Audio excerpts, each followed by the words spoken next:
প্রতিদিন হাজারো পর্যটক আসেন কক্সবাজারে, কিন্তু এই ভ্রমণে লুকিয়ে থাকে গোপন ফাঁদ। রাতে নারীদের জন্য কক্সবাজার কতটা নিরাপদ? জিনিসপত্রের চড়া দাম, হয়রানি, এমনকি নারী পর্যটকদের জন্য নিরাপত্তার অভাব। সবাই তো একরকম না স্যার, সবাই কিন্তু একরকম না। হাতের আঙ্গুল যেরকম পাঁচটা একই সমান না, মানুষই ততটুকু আছে। মনে করেন কতগুলো রোহিঙ্গা এসে মনে করেন এখানে ক্যামেরা একটা নিয়ে মনে করেন ভাড়া নিয়ে লাইমা যায়, তাই তারাই করে যারা প্রকৃতিত এখানকার স্থানীয়, তারা কোনোদিন কাস্টমারের সাথে বিহেভ করে। প্রথমে কি বলছি, সবাই কিন্তু একরকম না। হাতের আঙ্গুল যেরকম পাঁচটা একই সমান না, মানুষের ততটুকু এরকম।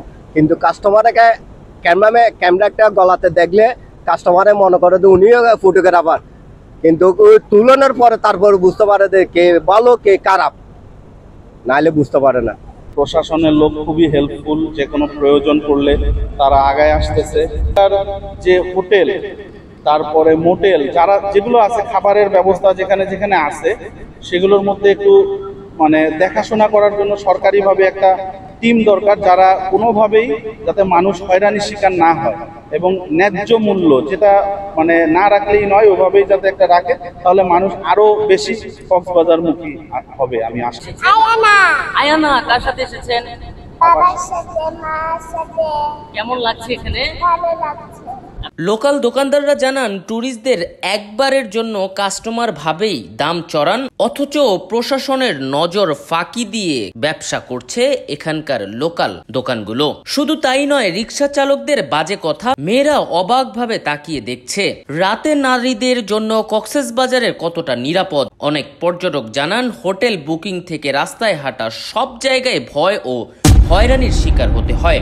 ভবিষ্যতে নিরাপদ ও সুষ্ঠু পর্যটকদের জন্য প্রয়োজনীয় কঠোর মনিটরিং, দোষীদের বিরুদ্ধে দ্রুত ব্যবস্থা। তবে প্রশ্ন থেকে যায়, আমরা কি সত্যি প্রস্তুত?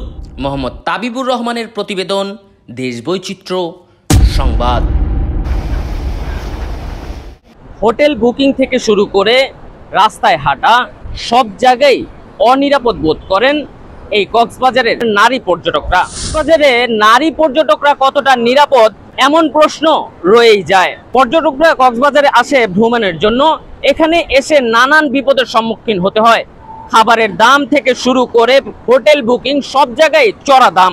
প্রশাসনের কড়া নিরাপত্তা চোখ ফাঁকি দিয়ে নানান ধরনের অপকর্মে লিপ্ত হচ্ছে। মোহাম্মদ তাবিবুর রহমান, দেশবৈচিত্র্য সংবাদ।